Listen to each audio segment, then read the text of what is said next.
Hey guys, Palsteron here, and today I'll talk about my Leaguestarter for patch 3.28, which will be a Kinetic Fusillade Ballista Hierophant. So last league we had a wand rework with most of the eyes being on Kinetic Blast of clustering and a lot of these strong mana stack options. But one of the skills released that was kind of lost in this mist of hype for mana stacker wander was definitely Kinetic Fusillade. And don't get me wrong, this skill was already played by people like Tatiante on the Totem version or Locohol on the self-cast version, but it really started to develop during Frisha, the last event, where I also tried it as a Leaguestarter on a Ballista version, that time on a Paladin. Kinetic Fusillade is a skill that charges up projectiles, and after a short duration, it releases them. If you can reduce the duration of the skill to a point where it releases faster than you can attack again, your totems will actually just fire non-stop and never really have any time to not release. And while the self-cast versions have to use a lot of different jewelry, like for example Warp Timepiece or Time Clasp, the totem version has a little bit of an advantage because it starts with 50% less attack speed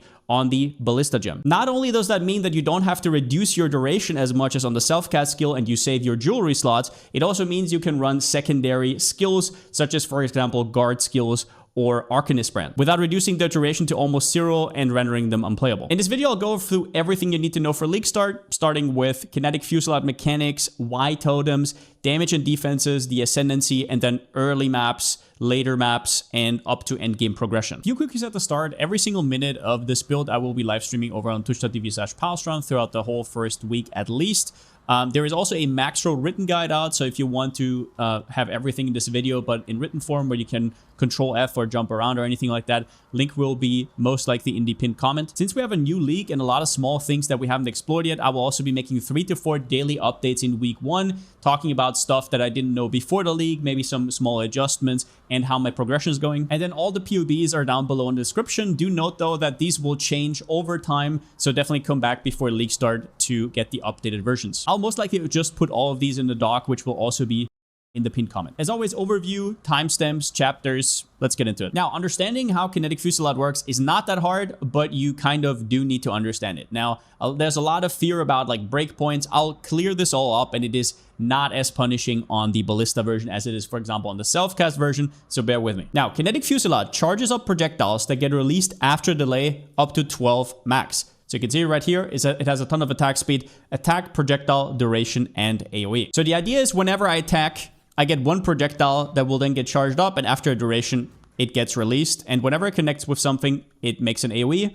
And as you can see right here, it can also chain up to 3 times. Importantly, this skill gets more and more damage the more hovering projectiles you have in your chain. So for example, if I charged up for longer and then are released, all of these get a mighty damage multiplier. This skill can also use additional projectiles. So for example, if I put greater volley in here, you can see just from one click, I get 5 projectiles. Now, problem with this is who the hell wants to play like this? Charge up, then have to wait. I definitely don't. There is a way to make it look like this though, which is it will constantly release and release and release. The way this works is the skill has a delay. It says right here, base duration is 0.7 seconds. Now on top of that, there is also a inbuilt duration per projectile, which you can see on the PoEDB, and I'll show it right here. Per projectile that you would fire, there is an extra 0.5 seconds delay right here, which at 6 projectiles, which is our normal with greater volley, adding 4 additional, the projectile you start with, and then also the projectile from the Wand Mastery right here, we go for a total of 6 projectiles. So that means the inbuilt 0.7 and 0.3 is a 1 second total. Now the rule is your attack time has to be higher. So that means you have to attack slower than the duration of Kinetic Fusillade, which means instant release. Because if your attacks are too fast, before the projectiles can release, it adds new ones on top, and you're stuck in an infinite loop. So for example, if I remove less duration and I just right click, it will never release. I actually have to let go of my mouse, which is a very unintuitive and not very fun playstyle. But once I get less duration, I can just stand still and keep attacking. So in total, what you can remember is that the more attack speed you scale, the more you need to reduce your duration. And you can check this on POB, I'll show you in a second. But just real quickly, where do you actually get your reduced duration from? The most important one is the less duration support, which is important to level as soon as possible and also use all your quality on. For example, even in lab, if you get some quality, that's already a big deal. And the second big source is the Windows of Opportunity cluster, where you get 15% reduced skill effect duration here and a total of 10% from the small nodes, as well as 10% less from the mastery. Now, this is enough for most of the game and should be enough to get you to 2 stones at least, but later you want one of the following here and only one. You don't want to overdo it because you're also using secondary gems, which we'll talk about later, that are also duration based. For example, your Molten Shell. But later on, you want one of the following. The first one is Warped Timepiece. This one is just a decent amulet. It has a little bit of attack speed, it has movement speed, and up to 20 reduced duration. It goes from 10 reduced to 20 reduced. Time Clasp is a little bit harder to get a good roll because it rolls from 20% increased, which you definitely want to avoid, up to 20% reduced. And you want as much reduced as possible if you choose to use Time Clasp. And the min-max version would be to have a Dusk Ring in your left ring slot, which gives you 15% reduced skill effect duration. There is also the Hasty Demise Anoint, which is not a bad node to get, but it does take up your Anoint, which on a Hierophant is quite important because you will need either Surveillance and or Watchtowers for some extra additional totems. Now, you can check in PoB if you're fine, but the first thing I want to say is that you will feel if you're off. It is not that you just deal less damage. You will mechanically feel it. So this is how the skill usually looks like when it's on a ballista. You plop down your ballistas and basically instantly everything releases. That is how it will always look like. Depending on your attack speed, sometimes it goes off a little bit faster, but it's basically going to be like a Gatling gun. Now, let me put in more duration to show you how this looks like if it doesn't work. It is very clear. You put down your totems and you can see them ramp up and it doesn't release for ages. And guess what? Ballistas still have an inbuilt function where it does actually release at the end. So it's not the end of the world, but your clear will be absolutely dog shit. So you will feel it and you don't have to stress about it otherwise. If something's wrong, you'll feel it. It's not just a damage thing. Now, why do I say this? It's because ballistas have an inbuilt 50% less attack speed, so it's actually very hard to go over and to screw up your build. A lot of the Kinetic Fusillade builds that have been released in 3.27, especially local holes, are self-cast, and for them it's a lot more harder, and it's actually important for the feel of the build that everything's perfect. For this build, it's a lot more lenient. But if it does feel off, then import your character in PoB real quick. Here's your character name, start, find your character out of this list, import it. And then, for example, right here, I can see attack rate, 3.52. Then I go into calcs and I see max effective APS 4.33. So I am very far off. I could scale another 20-30% probably attack speed and I would still be fine. So for example, let me put in another 15% increased attack speed right here.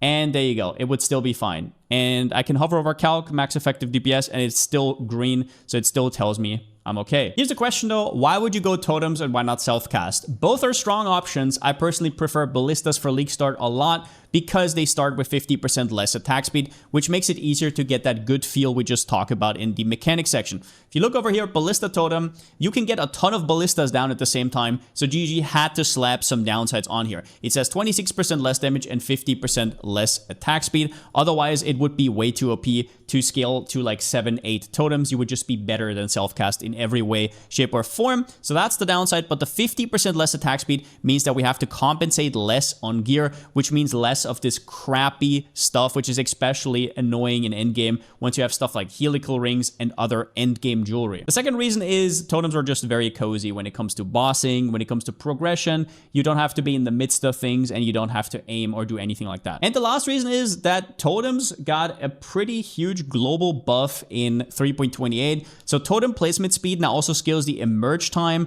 Ranged attack totems have a base placement speed of 0.5, which is overall a huge buffs for everything, every totem across the board. So you see this time right here that it takes for the totem to plop up. That is the emerge time, which is unscalable and is 633 milliseconds. And now it actually scales with placement speed. And since we are on a Hierophant, we get already in total 140% placement speed just from the Ascendancy, plus some other stuff. We're going to be hovering around about 200%. Now, then let's talk about Ascendancy. I chose Hierophant right here. And a lot of guys know that I have been prepping Champion and I played a Paladin in Frisia. So it was a lot on the duelist side and I loved it a lot. And I will put out a guide for all the people who want to play that. I will just quickly tell you why I chose this. So Hierophant got buffed in the patch notes. Once again, check out the video that I made on this dedicated change. So I think that placement speed will be a new premium stat. And for duelist, you just don't get as much. You get Totem Exile right here. You get these small nodes right here. But 140% placement speed might just be an absolute game changer now with the changes. And the other reason is that Hierophant just has more respec options. This is a build that I will get to 4-stone, I will farm up, and then I will play whatever build I want. For me, this is a Leaguestarter, but you can get it into endgame, and especially if you want to stay a Wander, you can play a mana version, for example, go Kinetic Blast of Clustering, or go into any other mana game setup, go Inquisitor, and like EB, whatever you want. There is going to be a lot of holy skills, so maybe you try out a Guardian. So in general, I also felt a lot of people wanted me to go Hierophant, which I will oblige. With that said, the Ascendancy has a huge power spike in Pursuit of Faith. +1 totem, 100% totem placement speed is going to be huge. One thing I want to make clear is that totem duration does not get affected by the reduced duration right here. So you don't have to threat that at all. So yes, you do get 100% increased totem duration, but that does not really make up for anything anywhere. So you don't need to compensate anything. The second node is Ritual of Awakening, which gives us more damage per totems. That goes to up to 40% more damage in endgame. It also helps us to regen mana and regen a little bit of life, which on a totem build is quite helpful. And we get Conviction of Power, which is just minimum endurance, minimum power charges, an absolute powerhouse. After that, though, it gets a little bit tricky because there's no other good nodes whatsoever. So you could take 2 points for the time being, but the most likely thing is you're going to take one of the bloodlines. Now, the best bloodline for us is the newly buffed Owl, King's Heritage. Determination aura effect and anger aura effect, 50%, which we're both using. However, the downside is that you have to first find an all or buy an all carry. Now, since fossils are now drop only in Delve, a lot of more people will be delving, so it should be quite easy. But for other people, there is some other options, and I will lay them out right here. So for example, Ash of the Storm, if you made it so you actually get all your flat damage from just lightning, and you go Ash of the Storm, you use 2 Synaptic Rings, you just need the first line, you get ignore elemental resistances. So then you can completely ignore anything that enemies throw at you, which is very strong. Or you can go for a Spectre setup, which I'm not going to outline too much. Now, I'll see what happens. There is also a new bloodline that we saw in the trailer. If you didn't notice it here, right at the end before it cuts to Mirage, you can see the outline of another bloodline. So this bloodline right here might also just be OP, so I'll update you in the first few days of what I actually ended up with. But for now, I am locking in Owl. Now, 2 things in terms of damage scaling that are important and that are different for this build. Flat damage on gear and auras is very important, especially throughout the campaign. Just so you know, this is the wand that I finished campaign with. Do not gamble for wands. I will outline that in the leveling video as well, but it's just absolutely impossible to get a good wand during campaign before you actually have crafting tools. So a lot of your damage from everything will come from aura. So for example, Wrath, Anger, Heralds, anything you can get on jewelry, any advantage, any bit of flat damage makes a huge difference. And this is just as true in endgame, where I'm actually buffing up my anger quite a bit to give me around about 86% more damage. It is what it is. Wands are one-handers, and they're still quite annoying to craft until you have a lot of currency. And the second difference is this line right here. Increases and reductions to spell damage also apply to attack damage at 150% of value. So that means spell damage is in the building. So if you're wondering why I'm taking stuff like Light of Divinity, it's because it's extremely potent and very strong. So that means that spell damage works on Kinetic Fusillade at 150% effectiveness. 10% spell damage equals 15% attack damage. Now, in terms of defenses, it's a little bit harder because the top side doesn't have the usual evasion plus spell suppression package with a little bit of block from Versatile Combatant. You have to work for it a little bit more. And the way I do that is by going Armor and Molten Shell. truth is that Molten Shell is up quite a bit and armor gets underrated quite a lot because people tend to just take off their guard skill, which is very ethical, but at the end of the day, it doesn't really represent how strong Molten Shell actually is, and I've played with it before. Do note that you have reduced duration on this build, so you want to counteract that with Dynamo to get increased duration and get it back to where it used to be. And the other thing is block. I mean, what can I say about block that hasn't been said before? You will either go Aegis Aurora in Endgame with a Glancing Blow version right here, which is quite potent and quite strong, but Aegis is a tier 2, so before that, what you will do is you will cap your spell block right here at 78% by just taking clusters on the passive tree, Safeguard, Arcane Guardian, and whatnot, and yeah, that will cap you that way. So this is, for example, the version before Aegis, where I just have a very normal shield with some block chance. So that will be your avoidance, that will be your max hit, and then don't neglect Chaos Resistance. As is tradition, your Chaos max hit will be quite weak compared to everything else. So if you're going to be on minus 60 Chaos Res and you die, you know why. And then in terms of Pantheon, super important, you want Soul of the Brine King as soon as possible. This version cannot fit in Purity of Elements, so you need that freeze immune. Right now, it's Merville the Returned, which is the boss in the Underground Sea map. However, this might change because this patch we have the Coral Ruins map, so do note and yeah, do your due diligence. For small Pantheon, I'll just say Soul of Aberoth, but we don't know how the League mechanics is going to shape up. Maybe one of the other ones is better, but for now, I'll lock it in. Now, if you want to see how the progression actually looks like, Jungroan made a 5-hour watchstone over on his channel. He uploaded the full thing. He even gives a little bit of guidance here or there, so if you want to click through there, you can kind of see how the build progresses. He levels a little bit different, but in general, pretty samey. As well as that, I played this build in Frisia on a Paladin, which was a duelist start, and it had a little bit less placement speed, maybe a little bit more defenses, but in general, also, once again, very samey. This skill is very samey, no matter on which Ascendancy you play it. So you can look at my update videos or my build guide or anything related to that. Now then, let's talk progression. I have 3 loadouts right here. The first one is early maps, before Aegis Aurora, and then after Aegis Aurora, because Aegis Aurora is a tier 2 unique, so there needs to be a step in between. We'll talk about an Endgame a little bit after, and I will merge it with this POB, but that's what I got so far. In terms of leveling, I will make a dedicated video about this, otherwise it would be too much for this video. But just know if you want to do a test starter, you can do it right here. I have everything in here. In Act 4, until Act 4, you're going to be Holy Flame Totem plus Rolling Magma, and then maybe Firestorm if you want to. And then in Act 4, you will respec whenever you get to the reduced duration cluster. This is actually quite easy with the gold costs, and after that, you can just start Fusillade and never look back. But let's look at some of the loadouts. So early maps, I decided to go with this pathing right here. I first had a duelist side pathing, but it didn't really make a lot of sense. I just don't have enough points to do the whole thing where I go up to the bottom, go versatile combatant. It did not pan out. You will see versions that do that, and they're not wrong in doing so. This is what I decided for myself. Important is to get your spell block once you get into red maps. So remember how usually when you get to red maps, you take stuff like Inveterate, and then you take Lucky Spell Suppress until you get gear.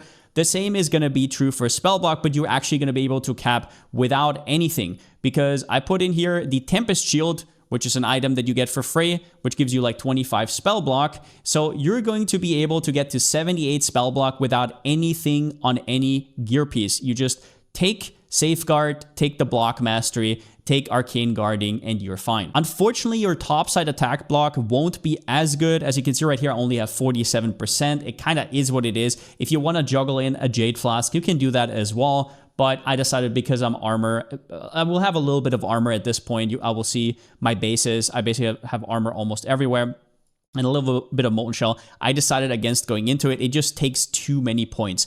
Topside attack block is just kind of miserable. For damage, once you get to maps, you want to go immediate crit and spec out of Elemental Overload. So you go stuff like Shaman's Dominion, you go for all the wand clusters, you make sure you get your Wands Fire and additional projectile, which is a crazy power spike. Make sure that your accuracy lines up and you're going to be just fine. Also make sure you have Ancestral Bond, obviously. And make sure that you take the left side of this totem cluster, which gives your totems resistances. This is not by accident, because totems start with 40% LE res. So if you get these 32% res right here from this cluster, it will mean you get like double max hit on your totems against LE damage, so it will fall over a lot less. Looking at your gear at this stage, it will be very rudimentary. As much flat damage as you can humanly get, the best choice here is to go for essences. You get flat damage from Anger, Wrath, and Hatred. Those are the flat damage essences for one-handers, and you can also go Woe if you find one. This one gives spell damage, which once again is attack damage, but do note that flat damage is premium. If you can craft on pen, that's great, but you also want a crit roll for sure. On shield, early on, you definitely want a little bit of spell damage. I don't think you will need armor at this point, but if you find a good armor shield, knock yourselves out. You definitely want the chance to block to be as high as possible. Remember, we don't have any evasion.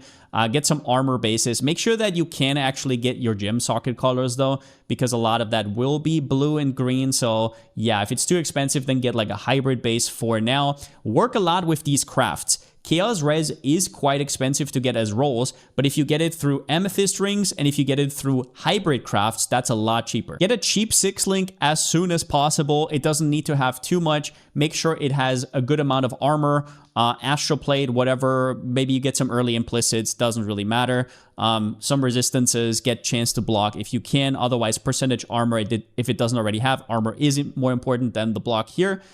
Dodra's Tenure is a very nice early game. It's 150% attack damage, basically. Very nice early game power spike, which usually costs between 3 and 5 chaos. Boots with just some movement speed. You will note that we don't need any reduced duration from gear. Still, you can see right here, the early game loadout does have 3.2 attack rate, and the maximum effective APS is 3.37. So you might get a little bit close here, but we will implement something in the next loadout. So be maybe a little bit careful here. Heavy belt for some extra strength as much as you can. Do note that strength also gives you damage through Iron Will. In terms of skills, we have Kinetic Fusillade, Ballista Totem, less duration, greater volley. Without these 4, the skill is not playable. These 4 are mandatory. That's why I will talk about that in a leveling video. You don't want to start before you have a 4-link.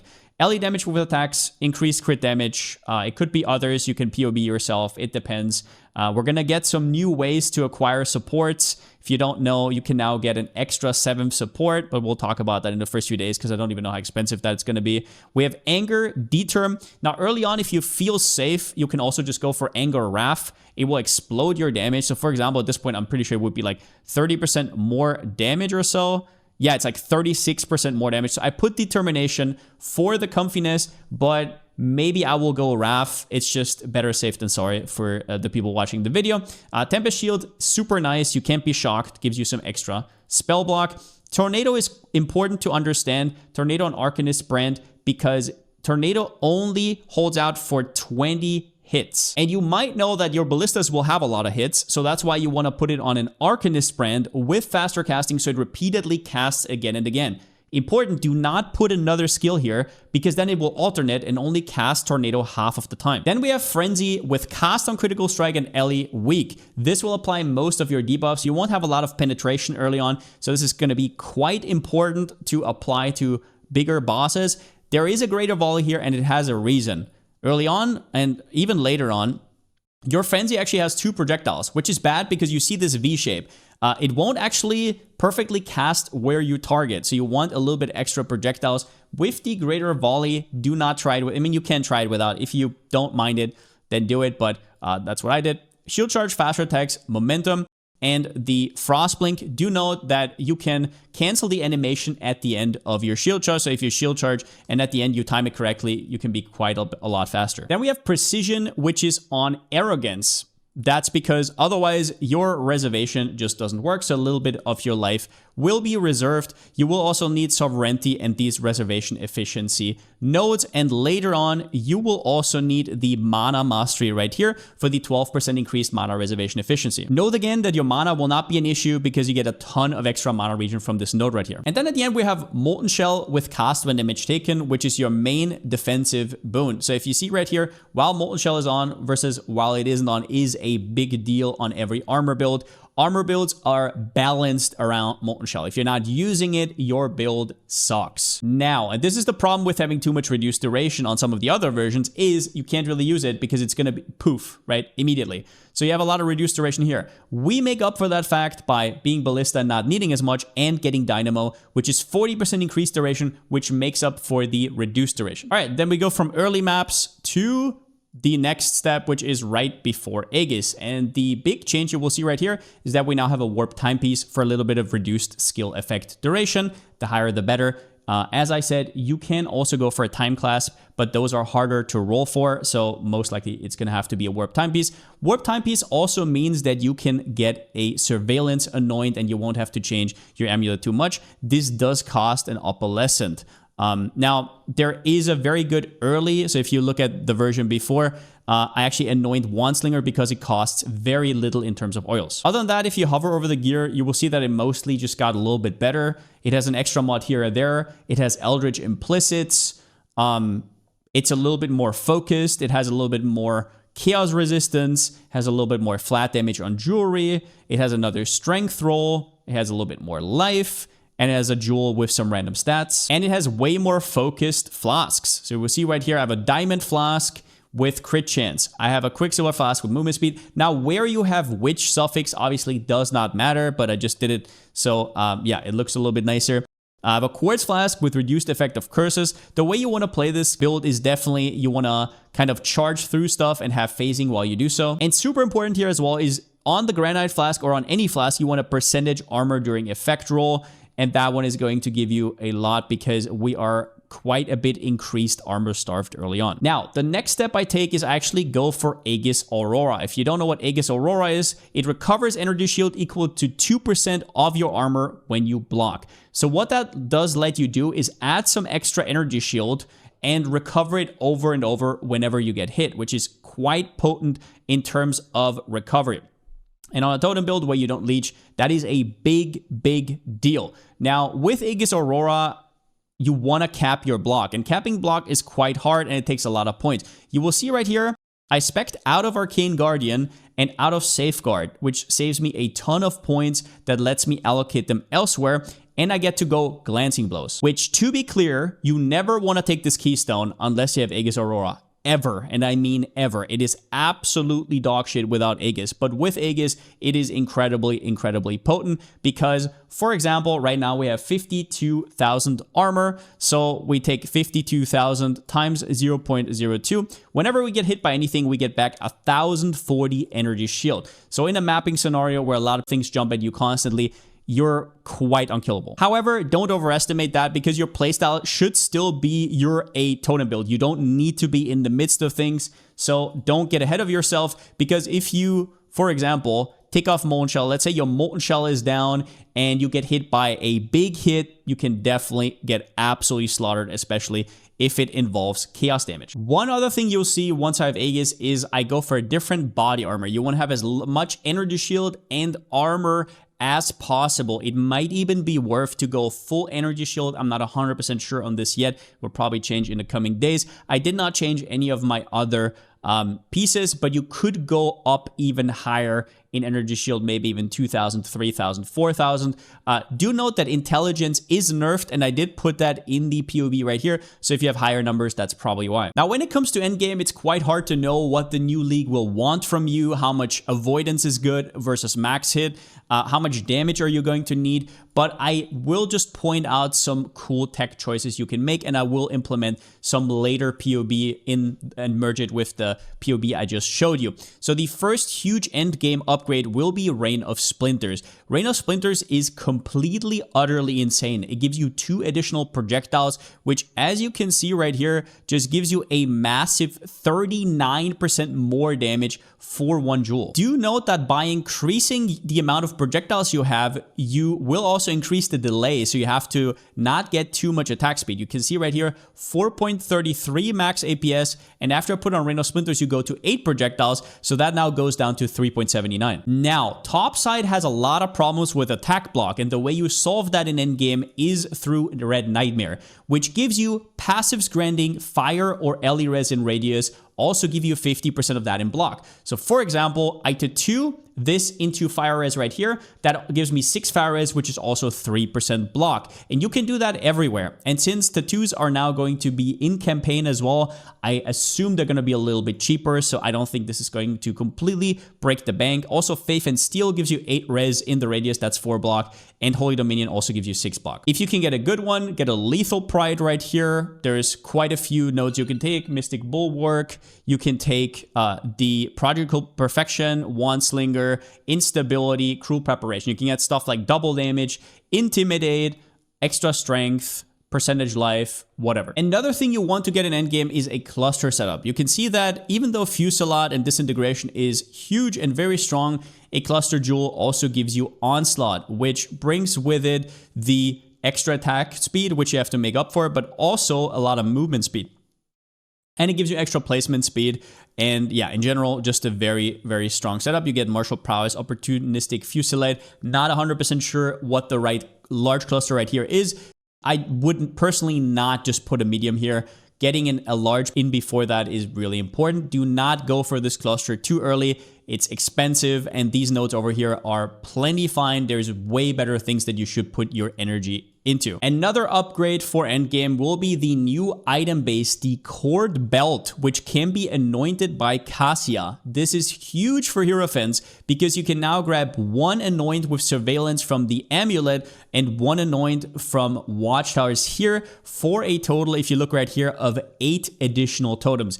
Is that the right choice? We'll have to see. You could also go for an additional projectile if your attack speed and your reduced duration allows it.